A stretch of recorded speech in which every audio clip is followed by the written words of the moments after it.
History को पढ़ेंगे तो महात्मा गांधी उस वक्त के व्हाइट अफ्रीका में सफेद फार्म अफ्रीका के कानून को महात्मा गांधी ने कहा था कि ये मेरा कॉन्शियंस इसको मानता नहीं है, मैं इस कानून को कबूल नहीं करता हूं। तो महात्मा गांधी ने क्या किया, उन्होंने उस कानून को फाड़ दिया। तो मैं गांधी की तरह इस कानून को फाड़ता हूं। ये अनकॉन्स्टिट्यूशनल है सर।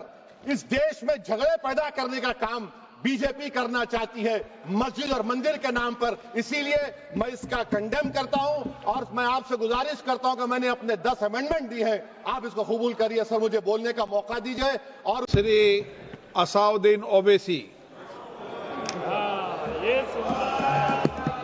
बहुत शुक्रिया सर। स्पीकर सर, मैं ये वक्फ तरमीमी बिल की मुखालिफत में खड़ा हुआ हूं। किसी एक शायर ने बड़ा अच्छा कहा था, जब भी ज़मीर और ज़र्फ का सौदा हो दोस्तों, जब भी ज़मीर और ज़र्फ का सौदा हो दोस्तों, कायम रहो हुसैन के इनकार की तरह। सर, ये वक्फ तरमीमी बिल भारत के गयूर मुसलमानों के ईमान पर, इबादत पर एक हमला है। नरेंद्र मोदी की हुकूमत ने इस मुल्क की सबसे बड़ी अक़लियत के खिलाफ एक ऐलान जंग कर दिया और ये जंग ना सिर्फ मेरे जिस्म पर है, बल्कि मेरी आज़ादी पर, मेरी समाजी और माशी मार्जिनलाइजेशन पर है, मेरी शहरियत पर है, मेरे मदरसे, मस्जिदों, खानखाहों को और दरगाहों को निशाना बनाया जा रहा है।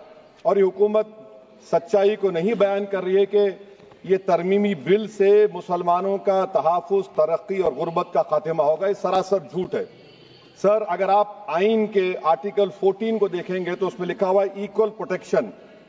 अब आप देख लीजिए सर कि हिंदू, सिख और जैन को और बौद्ध को उनके एंडोमेंट में तहफ़्फ़ुज़ मिलेगा क्योंकि उनका एंडोमेंट बाय यूजर बरकरार है और उनका एडमिनिस्ट्रेशन उनके हाथ में होगा। कि गैर हिंदू या गैर उनके मजहब का आदमी दान भी दे सकता है उनके लिए, और एंडोमेंट बोर्ड का तहफ़्फ़ुज़ भी मिलेगा क्योंकि उसके ऊपर ओवरराइडिंग क्लॉज अप्लाई नहीं होगा, लिमिटेशन का कानून उस पर अप्लाई नहीं होगा। उसके बरक्स ऑपोजिट आप देख लीजिए, मुस्लिम वक्फ को वक्फ बाय यूजर निकाल दिया गया। एक मुस्लिम वक्फ की जायदाद पर कब्जा होगा, लिमिटेशन लगेगा तो जो एनक्रोचर है, जो खाबिज है, वो रातों रात मालिक बन जाएगा और एक गैर मुस्लिम वक्फ बोर्ड को एडमिनिस्टर करेगा। ये आर्टिकल 14 के इक्वल प्रोटेक्शन का वायलेशन। अब आर्टिकल 14 में सर इक्वालिटी बिफोर लॉ भी है और उसका कैसा वायलेशन हो रहा है कि कोई आर्बिट्ररी स्टेप नहीं ले सकता और कोई भी ऑफिशियल किसी भी तरीके से गलत आर्बिट्ररी फैसला नहीं लेगा। यहां पर आप एक डेजिग्नेटेड ऑफिसर को रखकर वो फैसला लेगा कि ये जायदाद वक्फ की है, गवर्नमेंट की है। क्या ये प्रिंसिपल्स ऑफ नेचुरल जस्टिस के खिलाफ नहीं है जिसका तकर्रुर एग्जीक्यूटिव करती है? ये हमारे theory of separation of powers, Bharat के आइन का बेसिक स्ट्रक्चर का हिस्सा है। क्या इसका वायलेशन नहीं है? सर, आर्टिकल 25 का वायलेशन कैसे है कि आप मुसलमानों से वक्फ बाय यूजर छीन रहे हैं और फिर आप कर्ब कर रहे हैं वक्फ वाल औलाद को, मगर वहीं पर दूसरे धर्म के मानने वालों को उनके मजहब पर चलने की पूरी इजाजत है। लफ्ज जो आर्टिकल 25 में इस्तेमाल हुआ सर, वो इक्वली एंटाइटल्ड, यहां पर मुसलमानों के इक्वल एंटाइटल्ड नहीं हो रहा। अभी हम गृह मंत्री का, वजीर दाखिला का यहां पर उनका हमने तकरीर सुनी, यहां पर वो ये कहते हैं वजीर दाखिला, शायद वो कटमुल्ला की जबान ना कह दें, वजीर दाखिला कहने पर वजीर दाखिला ने अपने बयान में कहा कि बोर्ड और काउंसिल जो होगा वो माने वक्फ इस्लाम से अलग है। सर, अगर ये बात सच है आपकी तो फिर आपको यह कानून बनाने की जरूरत ही नहीं है, आप एक नॉन स्टैट्यूटरी बॉडी बना दीजिए। ये जो कानून बन रहा है ना सर, ये आर्टिकल 26 इसका सोर्स है और आर्टिकल 26 जब इसका सोर्स है तो आर्टिकल 26 का ABCD क्या कहता है कि रिलीजियस डिनोमिनेशन को अपने मजहब के अफेयर्स खुद चलाना, मूवेबल इमूवेबल प्रॉपर्टी को लेना और एडमिनिस्टर करना।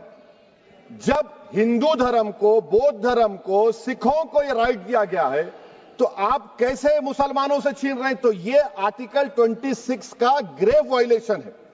तो सर, अब वक्फ बाय यूजर का मामला देखिए, मिनिस्टर साहब ने कहा कि एंक्रोचमेंट हो रहा है, 17,000 एंक्रोचमेंट हुए हैं। तो यही नरेंद्र मोदी की हुकूमत ने 2014 में उस वक्त के मंत्री ने एक Waqf properties eviction of unauthorised occupants bill को इंट्रोड्यूस किया। आपने विड्रॉ कर लिया 2024 में उसको। क्यों विड्रॉ किया सर आपने? जब आप मान रहे थे कि एंक्रोचमेंट हो रहा है तो आपने बिल को विड्रॉ कर लिया। अच्छा सर, अब वक्फ बाय यूजर को आपने निकाल दिया।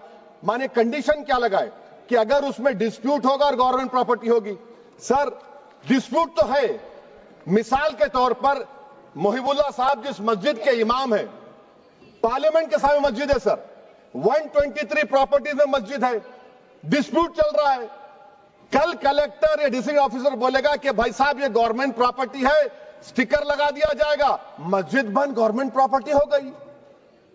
होगी ना सर? अब ये बताइए, आप जब से यहां पर पूरे बीजेपी रूलिंग पार्टी हमको ज्ञान दे रहे हैं कुछ नहीं होगा, कुछ नहीं होगा। मैं दलील के साथ बता रहा हूं आपको, ये मस्जिद दिल्ली गवर्नमेंट बोलती हमारी है, वक्फ दिल्ली वक्फ बोलता हमारी है। तो सर वक्फ बाय यूजर, अगर मैं अपनी गवर्नमेंट के खिलाफ वक्फ बोर्ड वक्फ बाय यूजर इस्तेमाल नहीं करेगा तो क्या है सर? अच्छा, ये अमेंडमेंट जब हो जाएगा तो मुझे कहने दीजिए सर, सिर्फ प्राचीन मंदिरों की हिफाजत होगी, मस्जिदों की नहीं होगी। अब सर आप आ जाइए, अगर डिस्प्यूट मेरा एंशिएंट मॉन्यूमेंट से वक्फ का, एक मिसाल दे रहा हूं, दिल्ली में 172 वक्फ प्रॉपर्टीज एएसआई कंट्रोल में है। मैं तो हार ही गया वो, क्योंकि मेरे पास डॉक्यूमेंट नहीं है। आप कह रहे हैं कि डॉक्यूमेंट चढ़ाओ। अगर मेरा गवर्नमेंट से डिस्प्यूट चल रहा है, मैं तो क्लेम ही नहीं कर सकता, क्योंकि आप जज बनेंगे, आप ही फैसला करेंगे, और जब तक आप फैसला नहीं करते वो वक्फ की प्रॉपर्टी नहीं होगी। वो प्रोविजन डाल दिया आपने। अच्छा, अगर मेरा डिस्प्यूट एनक्रोचर से होगा सर, तो एनक्रोचर में तो आपने तो 107 को डिलीट कर दिया। आप रातों रात खाबिज को, एनक्रोचर को मालिक बना रहे हैं। सर मैं ये पूछना चाहता हूं आपके जरिए हुकूमत से, एक मुंबई में एक बहुत बड़े दौलतमंद है, खोजा बरादरी का यतीम खाना था, उन्होंने 2004 या 5 में 22 करोड़ में खरीद लिया। वो केस सुप्रीम कोर्ट में कि आप उनको मालिक बनाना चाहती है लिमिटेशन एक्ट अप्लाई करके, हमको बताइए, हम जानना चाह रहे हैं। और सच्चर कमेटी ने सर 2007 में कहा कि दिल्ली के 123 प्रॉपर्टीज की मार्केट वैल्यू 6000 करोड़ की। आज हम 2025 में आ गए, क्यों आप उन प्रॉपर्टीज के खिलाफ पड़े हुए? 1976 में उस वक्त के वजीर आजम इंदिरा गांधी लेटर लिखा, इसको आप दे दीजिए, मगर आप उसको मानने को तैयार नहीं है। तो सर और एक जो झूठ फैलाया जा रहा है, management empowerment efficient development. Sir this bill takes any management from the hands of Muslims, disempowers the waqf in comparison to any other stakeholder, takes away the efficiency of administration and hampers development. Waqf disempowerment in the name of efficiency, inefficiency is being created.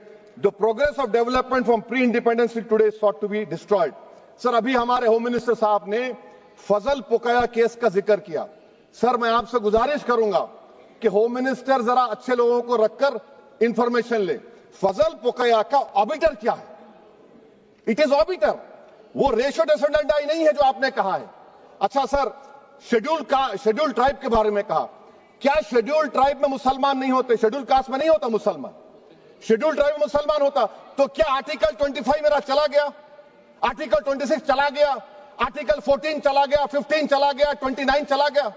Lakshadweep का एक मुसलमान MP है, क्या उसको right नहीं है क्योंकि tribal है? क्या कह रहे हैं आप? इस ऐवान को क्यों गुमराह कर रहे हैं आप शेड्यूल ट्राइब के नाम पर?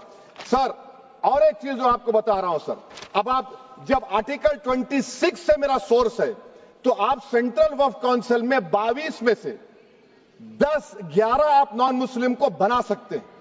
रिलीजन न्यूट्रल आपने कह दिया, और आप बनाएंगे, क्यों बनाएंगे आप? स्टेट वक्फ बोर्ड में 7 नॉन मुस्लिम होंगे और 4 मुसलमान क्यों होंगे? क्योंकि आप लॉ में 95 में डायरेक्ट मैनेजमेंट में ले सकते हैं 5 साल के लिए। आप वक्फ बाय यूजर को आप कलेक्टर डिस्ट्रिक्ट ऑफिसर बोलेगा ये वक्फ की प्रॉपर्टी नहीं है, तो वो वक्फ बोर्ड खामोश बैठ जाएगा, कुछ एक्शन ही नहीं लगा, क्योंकि वो आपके प्यादे हैं। अच्छा, जब आप नॉमिनेट करेंगे सर मैं मोदी गवर्नमेंट के खिलाफ नो कॉन्फिडेंस ला सकता हूं, मगर वक्फ बोर्ड का चेयरमैन जो नॉमिनेट होगा उसके खिलाफ नो कॉन्फिडेंस नहीं ला सकते, हम बिल्कुल नहीं ला सकते। क्या मजाक है बताइए आप? ये डेमोक्रेसी है। नॉमिनेट भी स्टेट गवर्नमेंट करेगी, वो अगर डिक्टेटर बन जाएगा जैसा आज भारत में हो रहा है, तो वो भी नहीं हटेगा। कम से कम यहां पर तो इलेक्शन है, वहां पर तो आप 5 साल झेलते रहो उसको। अच्छा सर, अब ये जो क्लॉज 11 और क्लॉज 9 आप 16AA से देखिए, where the qualification of the members of the board has been limited only to 3 categories contained in 14(1)(c). Intention is very clear that the majority is to be packed with non-Muslims. So who will defend my interests, sir? If I cannot depend on the state Waqf board, central Waqf council, which are going to comprise non-Muslims, this in itself is a clear violation of Article 26, 14 and 15, sir. अच्छा sir, CO पहले 95 act में था कि word मुस्लिम, आपने गायब कर दिया उसको। अरे आखिर क्यों इतनी नफरत है आपके लफ्ज मुसलमान से? अच्छा फिर क्या कह रहे हैं आप कि ये भी आर्टिकल 26 का वायलेशन है। सब जितने हिंदू धर्म के प्रॉपर्टीज हैं, सिख धर्म के हैं, बौद्ध के हैं और आपके जैन के, वहां पर उन्हीं के मजहब का ऑफिसर होगा। और कहां पर नहीं होगा? वक्फ बोर्ड में। Waqf board is a pure religious institution, इसको समझने की जरूरत है। तो आप ये कर दे रहे हैं सर। अच्छा सर, आप देखिए, अब आप आ जाइए ये ट्राइब्यूनल पर। मुझे समझ में नहीं आया सर कि हमारे होम मिनिस्टर वजीर दाखिला ने क्या कह दिया कि 2013 का जो कानून है वो नहीं बनता तो हम नहीं लेके आते। मैं बड़े अदब के साथ उनसे पूछना चाह रहा हूं कि क्या उस वक्त राजनाथ सिंह साहब, अडवाणी साहब, हमारी लेट सुषमा स्वराज, ये बड़े बड़े नेता यहां बैठे थे? आपने यूनानिमस उस कानून को पास करवा दिया। कीर्ति आजाद थे उस वक्त, अब यहां बैठे हैं वो टीएमसी में। तो क्या आप गलत थे या वो गलत थे? हमको बता दीजिए, आप बता दीजिए। क्योंकि अगर अडवाणी आपके लिए बहुत बड़ा नेता है, मेरे लिए नहीं हो सकते, आपके लिए आपने पद्मश्री दिया उनको। मोहतरमा सुषमा स्वराज की जबरदस्त तकारीर का मैं कायल हूं, वो बैठकर उस 2013 को यूनानिमस पास कर दिए। मुझे कंफ्यूजन है कि क्या अमित शाह, नरेंद्र मोदी बड़े हैं या अडवाणी बड़े हैं? आपके लिए आप तय कर लीजिए। अच्छा सर, आपके tribunal sir, railway Clements tribunal, NGT tribunal, income tax, वैसे 14-15 ट्राइब्यूनल है। हिंदू एंडोमेंट का ट्राइब्यूनल, सबका अपील नहीं होती, रिव्यू होता है। गृह मंत्री सरकार कह रही है कि नहीं, रोक दिए, रोक लगा। कैसे रोक लगाते हैं? रिव्यू और अपील में तो फर्क होता है ना सर। आप ही कह रहे हैं कि पूरे कोर्ट्स में बैकलॉग है और आप अपील कर रहे हैं। अच्छा सर, रिटायर्ड डिस्ट्रिक्ट जज 95 में सिटिंग डिस्ट्रिक्ट जज था, जो एडमिनिस्ट्रेटिव कंट्रोल था सीजीआई साहब, उसको निकाल दिए। अच्छा सर, अब आप अभी हमारे मंत्री साहब ने कहा trust, sir Shri Sai Baba trust 2004, वो ये कहता है जो ऑफिसर उसमें काम करता उसको साई बाबा का डिवोटी होने चाहिए और उसको डिक्लेरेशन लिख के देना पड़ेगा। यहां पर हो रहा तो यहां पर क्यों नहीं हो रहा? अच्छा सर, आप फिर देख लीजिए, ये आपका हो गया सर। हां, अब अमित शाह साहब ने सेक्शन 2A के बारे में कहा और उन्हें इस बात का इकरार कर लिया कि दाऊदी बोहरा के लिए यह बनाया गया है। मगर मैं आपके जरिए से गवर्नमेंट से पूछना चाह रहा हूं, आपने तो उस प्रोवाइजो में दाऊदी बोहरा का नाम ही नहीं लिखा। आपने उनको भी थैंक यू कर दिया, उनका नाम क्यों नहीं लिखा आपने? और सर, और गवर्नमेंट क्या कर रही है? आप मुस्लिम समाज में जो बेकार किस्म के लोग हैं उनको एक रास्ता बना रहे हैं, एग्जिट दिखा रहे हैं कि तुम्हें वक्त से बचना है तो तुम्हें ट्रस्ट बना लो। ये क्या कर रहे हैं सर आप? कम से कम उन दाऊदी बोहरा को आप दे देते। अच्छा sir, clause 3V section 36 clause 18 देख लीजिए। Oral Waqf, oral appointment has sought to be discontinued even though it is recognized practice in Islam. Muslim personal law has recognized oral waqf and 1937 Shariat Application Act. Sir, आप clause 3(9) पर आ जाइए। 5 साल के लिए मुसलमान। मैं किरण रिजिजू से पूछना चाहता हूं, सर दाढ़ी रखे तो मुसलमान प्रैक्टिसिंग है या क्लीन शेव आपकी तरह है? तो बताइए हमको, प्रैक्टिसिंग क्या होगा? अच्छा, किसी को पकड़ के मॉब लिंच कर दिया और बोले कि JSR का नारा लगाया, और वो JSR का नारा लगाया तो क्या मुसलमान रहेगा? नहीं रहेगा। या फिर देश के प्रधानमंत्री ने कहा था कपड़े देखकर पहचानो, तो क्या कपड़े देखकर आप कह देंगे? अच्छा, अगर कोई क्रिश्चियन हिंदू धर्म कबूल करता है तो क्या वो मंदिर को नहीं दे सकता प्रॉपर्टी? फिर भारत के संविधान में आर्टिकल 300 क्यों है सर? राइट टू इक्वालिटी क्यों है? फ्रीडम ऑफ रिलीजन क्यों है? 5 साल कहां से लाएंगे? अच्छा सर, और एक चीज सर, और एक चीज मैं आपको बोल के खत्म कर दूंगा सर। इस बिल में वक्फ औलाद का सर, इसमें आप देखिए clause 432, The creation of Waqf al-Allah shall not result in denial of inherent rights to heirs, including women heirs or the Waqif or any other right of persons. Sir, ये article 25 का violation है, शरीयत application act 37 का violation, article 300A का violation है। अच्छा, हिंदू धर्म में सेल्फ एक्वायर्ड प्रॉपर्टी को एक हिंदू, अब उसके फर्ज के 2 बच्चे हैं, वो एक को अपनी पूरी दौलत दे सकता है, कोई रोक टोक नहीं है। वो कहेगा नहीं मैं घर के बच्चों को नहीं दूंगा, मोहल्ले के गरीब को दे दूंगा, वो भी कोई रोक टोक नहीं है। वहां पर आपको बच्चों की फिक्र नहीं है। जब मैं अपनी प्रॉपर्टी को अल्लाह को मालिक बनाकर दे रहा हूं, आप कह रहे बच्चों की फिक्र नहीं है। इतनी मोहब्बत आप बिल्किस बानो से दिखा देते तो आपके लिए दुआएं देती आपके लिए। तो सर आप दूसरी बात आप देख लीजिए सर, आखिरी बात कहकर मैं अपनी बात को मुकम्मल कर रहा हूं सर। नहीं मुकम्मल कर रहा हूं, स्पीकर साहब बहुत टाइम दे दिए। सर आप देखिए, इसमें अमित शाह साहब बोले कि इतनी प्रॉपर्टीज का कब्जा हुआ, चोरी हुई, ये हुआ। सर क्लॉज 2652A सेक्शन, अगर कोई प्रॉपर्टी बेचता है 2 साल की सजा थी, आपने क्या कर दिया, उसको 6 महीने कर दिया। नॉन अवेलेबल था, आपने अवेलेबल कर दिया। सेक्शन 40 की बात करते हैं।